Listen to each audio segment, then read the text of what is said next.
వీక్షకులందరికీ నమస్కారం. నిన్న మతోన్మాదిగా కనబడుతున్న రాధా మనోహర్ దాస్ మాట్లాడిన పైత్యం మాటలకు రాజమండ్రి క్రైస్తవ సమాజమే కాకుండా హిందూ సమాజం కూడా, అలాగే ఇస్లాం ముస్లిం సమాజం కూడా ఈ రోజు డిఎస్పీ గారికి కంప్లైంట్ ఇవ్వడానికి వచ్చిన ధర్మిలా మేము కూడా విజయవాడ నుంచి సంఘీభావం తెలియజేయడానికి ఇక్కడికి వచ్చాము. ఇది చూస్తున్న హిందువులకి నేను చెప్పదలిచాను, ఇది సరదాగా పోయేది కాదు. వేరే మతాన్ని గాని వేరే మనుషులను గాని కించిపరిచి మాట్లాడడం అనేది చాలా అవమానీయం. అది మాట్లాడకూడదు, ఎంతకు తగదు. ఇప్పుడు నువ్వు చేస్తున్న పనినే వీరు కూడా నీ మీద కోపంతో నీ దేవుని దూషించడం వలన మత విద్వేషాలు ఇక్కడ రగులుతాయి. అక్కడ దాకా తెచ్చుకోవద్దు. ఇలాంటి పని పాటలేని పోరంబోకులు తిరిగి దేవుళ్ల పేరిట మతాల పేరిట మనుషులు కలిసి ఉన్న వాళ్ళని విడగొట్టడం వలన సమాజానికి ఏం మెసేజ్ ఇస్తాం? రేపు కూడా మనం ఇతర దేశాల్లాగా తన్నుకుని చావడానికి మీరు పునాది వేస్తున్నారు. మీరు హిందువులందరూ కూడా దీన్ని అడ్డుకట్ట వేసి అతను ఆపకపోతే వీళ్లు కూడా మీ దేవుళ్ళు తిడతారు. ఇది రాధా మనోహర్ దాస్ వలన, ఒక మనిషి వలన దేవుళ్లు తిట్టేదాకా వస్తుంది. కాబట్టి వాడి నోటికి కళ్ళెం వేయకపోతే మాత్రం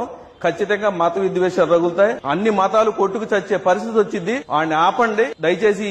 నువ్వు ఇంట్లో ఉండి బయటకు రాక, అంతేగాని నువ్వు తిండి తినడానికో ఈజీ మనీ కోసం లగ్జరీగా బతకడానికి, కార్ల కోసం తిరగడానికో మతాలు విద్వేషాలు రెచ్చగొట్టి నువ్వు పేవర్స్ గా బతకడానికి అలవాటు పట్టినట్టున్నావు. ఇది మానుకుంటే నీకు మంచిదని ఈ వీడియో ముఖంగా నీకు హెచ్చరిస్తున్నాను.